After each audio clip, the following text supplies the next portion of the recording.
Lucas 22, a partir do verso 31 em diante.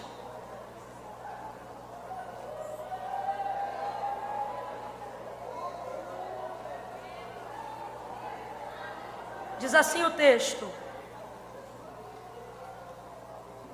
Simão, Simão, Satanás vos pediu para peneirar como trigo. Satanás vos pediu para peneirar como mas eu roguei por ti ao Pai, para que não desfaleças a tua fé. Então, quando tu te converteres, fortalece os teus irmãos.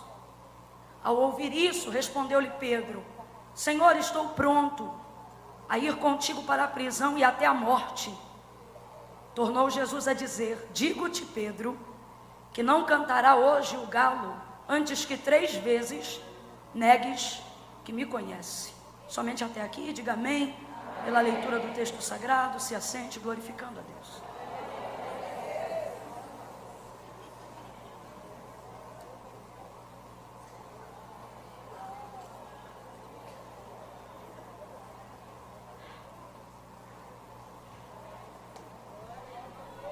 Glória a Deus.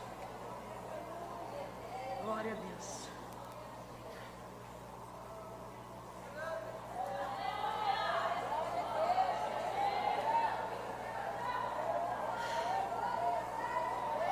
Jesus acabou de realizar a celebração do que nós chamamos de última ceia.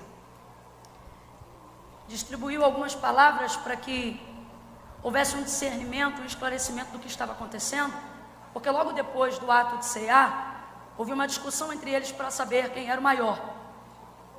Jesus então entrega uma palavra dizendo: olha, aquele pois que desejar ser o maior no meu reino, deve servir o menor, porque foi isso que eu fiz com vocês. Estando entre vós, sou a autoridade máxima, e deveria eu ser servido de vós. Mas estando entre vós, não fui servido de vós, antes eu vos servi.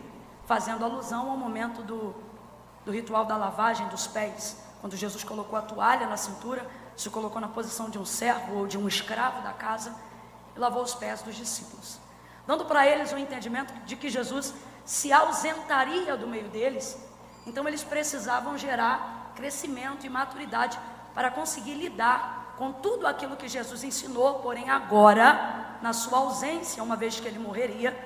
E por mais que ao 3º dia ele ressuscitasse, você sabe que depois do período de quarentena, dos 40 dias, que Jesus peregrinou sobre a terra, vivendo assim o testemunho da sua ressurreição, ele subiu e foi assunto aos céus, Atos dos Apóstolos, capítulo 1, diante do olho nu dos que estavam presentes. Então a preocupação de Jesus, só para a gente entender, é que os discípulos estejam prontos para darem continuidade ao seu trabalho. Ontem nós aprendemos aqui que devemos ter paciência uns com os outros, assim como Jesus demonstrou perseverança com seus discípulos. Nós ministramos ontem aqui que, segundo a linguagem de Augusto Cury, que é um cientista na área da mente, ele denominou João de bipolar, Pedro de sanguíneo, mas a despeito de todas as suas falhas, humanas ou não, ele termina esse ato de ceia, que havia posterior à ceia tido essa discussão, que eu acabei de relatar para vocês, dizendo para os seus discípulos: vós sois os que tendes permanecido comigo nas minhas tribulações. E assim como meu Pai me confiou um reino, ele não disse: eu vou confiar outros discípulos melhores do que vocês. Ele não disse: eu vou dar para outro tipo de gente que não arruma tumulto depois da ceia. Eu vou dar para gente que não briga para saber quem vai ser o maior. Não, não, não. A despeito de tudo que já havia acontecido, a despeito de tudo que ele sabia que ainda aconteceria, como a negativa de Pedro diante do conhecimento de Jesus, ele não diz: eu vou tirar o reino de vocês. Não, ele diz: eu vou fazer vocês participantes. Aquilo que o meu Pai me deu, agora eu compartilho com vocês. O reino de Deus.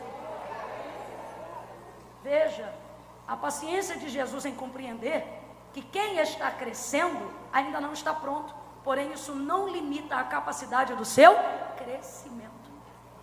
Vai crescer a despeito de ser sanguíneo, vai crescer a despeito de ser bipolar, vai crescer a despeito de ter que estar tomando temporariamente Rivotril, vai crescer a despeito de ter falhas, vai crescer mesmo tendo defeitos, vai crescer mesmo ainda lembrando-se de algo que cometeu no passado, vai crescer. Você está em crescimento. Agora aqui, um ponto de equilíbrio de entendimento. Não é porque eu não estou pronto que significa que eu não estou crescendo. Vamos lá. Não é porque eu não estou pronto que significa que eu não estou crescendo. Não é porque eu estou crescendo que significa que eu já estou. Você precisa, assim como as estações respeitam umas às outras, nós precisamos respeitar esse tempo da nossa vida. Que tempo é esse? Tempo de crescimento. Agora precisamos compreender que em quem Deus investe crescimento, Deus espera amadurecimento. Eu quero que você fixe isso na sua cabeça. E para isso não ficar só nas minhas palavras, você vai completar para poder gravar e escrever na tábua do seu coração. Em quem ou a quem Deus investe crescimento, Deus espera. Ficou fraco para a quantidade de mulheres que tem aqui. Se Deus investe crescimento, Deus exige amadurecimento. Tem que amadurecer. Dá uma olhada para ela e diga: você vai crescer e vai amadurecer.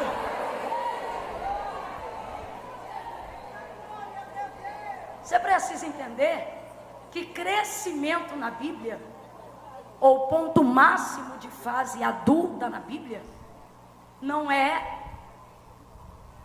taxado ou aferido por estatura, por altura. Tem mãe aí que tem filho que é maior do que ela, mas se deixar sozinho queima o ovo, não sabe fazer nem miojo. Tem estatura, tem crescimento, mas não tem. Isso aí. Por isso Paulo vai dizer, certa feita a uma das igrejas, que não adiantava eles terem crescimento se não tiverem amadurecimento. Por isso Paulo não ia mais se dirigir a eles como quem dá leite, mas agora ia começar a dar a eles pão, alimento sólido, para que eles aprendessem que o crescimento não para só porque você está crescendo. O ponto alto do crescimento não é a altura, mas é o amadurecimento, é tudo aquilo que você desenvolveu enquanto você crescia. Por isso não é bom queimar etapa durante o processo do crescimento. Tem gente que já está grande, mas não amadureceu. Golias era um homem experimentado, já havia atingido a sua fase adulta completa, mas foi derrotado por um Davi. Claro, primeiro porque foi em nome do Senhor, mas segundo, porque Davi ainda estava desenvolvendo suas habilidades no campo. O que foi que ele disse para o Saul? Eu já venci o urso, também já matei o leão, ou ao contrário. Ele estava em fase de crescimento. Certa feita meu esposo liberou uma palavra dessa e eu nunca mais esqueci. Ele disse: não tenha medo dos gigantes, porque eles podem ser enormes, mas você ainda está crescendo. A fase de Golias era o apogeu do tempo dos guerreiros, mas terminou no dia que encontrou Davi. E Davi ainda não era gigante, na verdade nunca nem foi, nem sua estatura, mas se tornou um grande homem, porque gerou e desenvolveu amadurecimento enquanto crescia. Mas precisamos ter equilíbrio. Ontem eu ministrei, eu estou pincelando porque eu quero todo mundo nivelado no mesmo prato da balança, e vocês são um campo só, não importa quantos setores tenham. Ministrei ontem que nós precisamos durante esse processo ter paciência com a gente mesmo, assim como Jesus tem paciência conosco.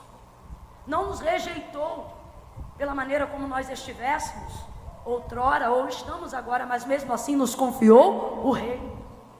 Um reino sempiterno, um reino perfeito, um reino que não tem falhas, o seu reino, mas permitiu a constituição de seu reino, usando instrumentos que falham e pessoas que são imperfeitas. Precisamos compreender que no momento de crescimento, nossas deficiências, nossas falhas, nossas crises existenciais não são o nosso maior problema para nos mantermos afastados do reino de Deus e da vontade do Senhor. Conhecemos o versículo que diz: todos pecaram e destituídos foram da glória de Deus. começamos então a desenvolver a ideia que a única coisa que afasta o homem de Deus é o pecado. O pecado pode até afastar o homem de Deus, mas só a hipocrisia o mantém longe. A humildade, a confissão, o arrependimento, traz o homem de volta ao centro da vontade de Deus por intermédio da sua confissão. Ele alcança a misericórdia e continua crescendo no reino de Deus. Dá uma olhada para quem está do teu lado e diz: você vai continuar crescendo. Olhe para mim. Não é enquanto você pecar, é enquanto você se arrepender, você vai continuar crescendo. Então eu não posso pontuar que uma falha da minha vida execrou a vontade de Deus. Eu não posso permitir que porque eu tenho deficiência na área B ou C, eu não esteja apta para viver aquilo que Deus quer que eu viva. O poder do Senhor não se aperfeiçoa na nossa força, mas na nossa. Aquilo que nos afronta não nos distancia, mas nos leva para o altar da graça de Deus, da sua misericórdia. Você acha que as fortes fizeram inscrição para o seminário? Não, as fortes já sabem tudo.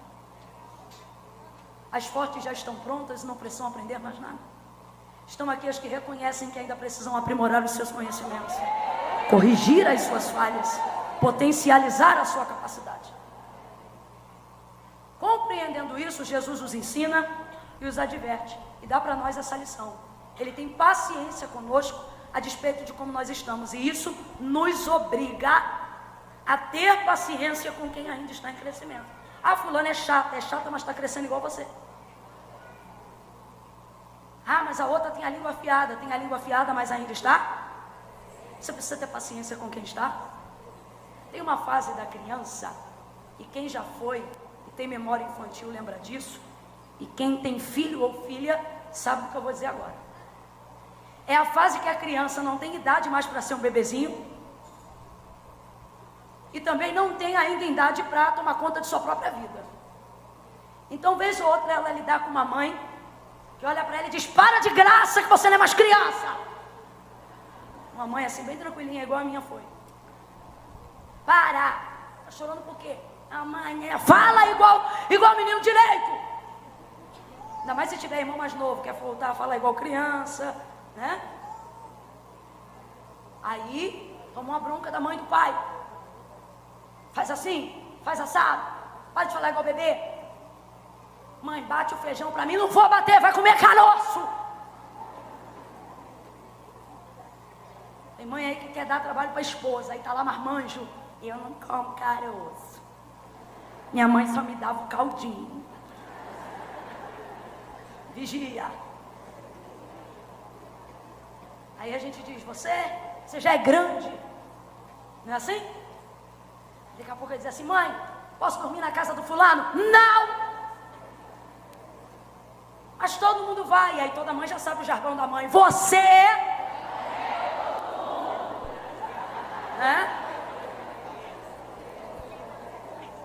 ainda é um menino, você não se manda. Mas você disse que eu não sou criança. Pois é, não é mais criança, mas também não é adulto. Você está. Crescimento requer controle. João capítulo de número 15. Ele diz: